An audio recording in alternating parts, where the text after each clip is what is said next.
ये पंक्तियां जिसने नहीं सुनी हैं वो सम्राट की कहानी देखने के बाद इन लाइंस को कभी भी नहीं भूलेगा, क्योंकि सूर्य सा तेज अग्नि सा ताप है पृथ्वीराज, 4 बांस 24 गज का नाप है पृथ्वीराज, गौरी की छाती पर भवानी का प्रहार है पृथ्वीराज, सत्य सनातन का प्रमाण है पृथ्वीराज, सोमेश्वर का अंश है, वीरों का वंश है पृथ्वीराज, महादेव की भक्ति है, पुरुषार्थ की शक्ति है पृथ्वीराज, नारी का सम्मान है, शब्द भेदी बाण है पृथ्वीराज। फिल्म रिलीज हो चुकी है, सिनेमाघरों में आ चुकी है, लेकिन इससे पहले इस फिल्म की स्पेशल स्क्रीनिंग भी हुई और जिसने उसे देखा उसके मन से यही निकला कि धन्य है ये धरती जहां हुए सम्राट पृथ्वीराज।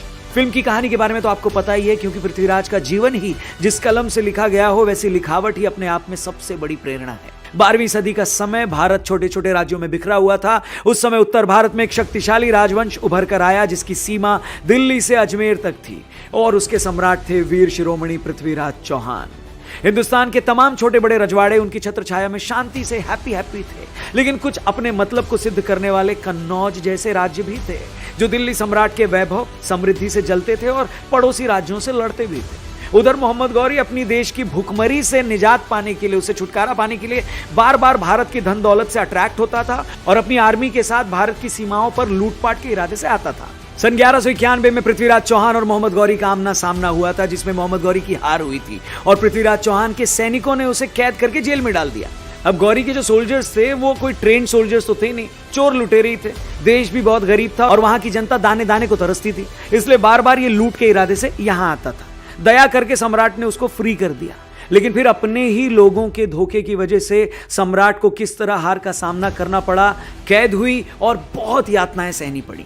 लेकिन अंत में अपने स्वाभिमान की रक्षा करते हुए सम्राट के शब्द भेदी बाण ने क्या किया और इसे इस फिल्म में किस तरीके से दिखाया गया है, यह आपको थिएटर में ही एक्सपीरियंस करना चाहिए। अक्षय कुमार, मानुषी छिल्लर, सोनू सूद, मानव विज, आशुतोष राणा, साक्षी तंवर जैसे एक्टर से सजी ये फिल्म अपने एक्टर से ज्यादा डायरेक्टर के नाम की वजह से चर्चा में है और हमारा विश्वास भी और ज्यादा स्ट्रांग करती है। बहुत सारे लोगों का, इनफैक्ट मेरा खुद का फिल्म के प्रति और ज्यादा इंटरेस्ट बढ़ा क्योंकि डॉक्टर चंद्र प्रकाश द्विवेदी जी ने इसे डायरेक्ट किया है।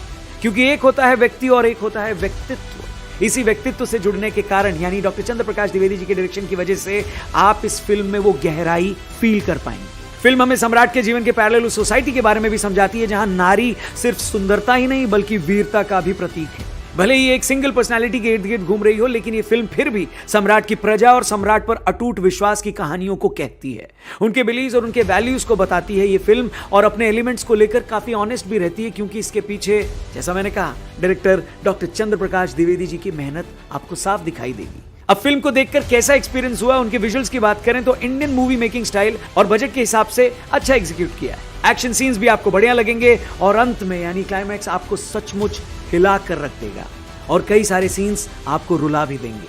वैसे फिल्म के टाइटल को लेकर एक कंट्रोवर्सी भी हुई थी, जहां फिल्म का टाइटल पहले पृथ्वीराज था और फिर करनी सेना के ऑब्जेक्शन के बाद नाम बदलकर सम्राट पृथ्वीराज किया गया। अब बात करते हैं उन बातों की जो फिल्म में आपको अच्छी लगेंगी। ऑब्वियसली अक्षय के फैंस के लिए ये ट्रीट है। मानुषी छिल्लर ब्यूटीफुल और टैलेंटेड लगेंगी, डेब्यू है उनका और उनकी परफॉर्मेंस वैसी ही है जैसे कोई क्रिकेटर अपने डेब्यू पे सेंचुरी लगा दे। काफी सदी हुई और ठहराव वाली एक्टिंग करी है उन्होंने।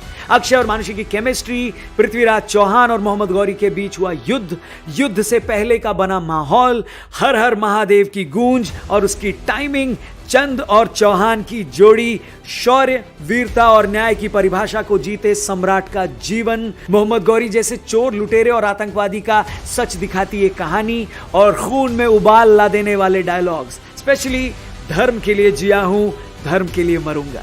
इसके अलावा और भी कई सारी छोटी छोटी चीजें हैं जो आपको याद रह जाएंगी और इस फिल्म से बांधे रखेंगी अंत तक। बाकी पूरी फिल्म को बनाने का एकमात्र मकसद था कि सिनेमा की स्क्रीन पर उस कहानी को जिंदा कर देना जिसे हमने पढ़ा और सुना तो है लेकिन देखा नहीं है। सम्राट पृथ्वीराज चौहान सिर्फ आखिरी हिंदू सम्राट ही नहीं थे बल्कि अपनी प्रजा और इस देश की वो आखिरी उम्मीद भी थे।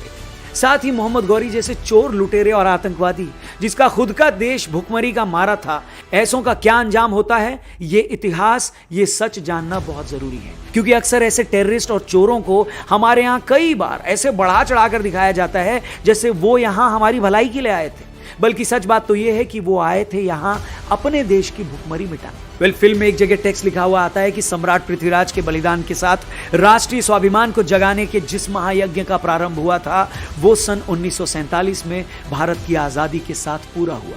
फिल्म उसी बलिदान के बारे में बात करती है। इसलिए यही रिक्वेस्ट रहेगी आप लोगों से कि चाहे आप भले किसी हीरो या एक्टर के फैन हो या हेटर हो, ये बात समझ कर ही जाइएगा इस फिल्म को देखने के लिए कि इस फिल्म में सिर्फ एक ही नायक है और वो है सम्राट पृथ्वीराज चौहान।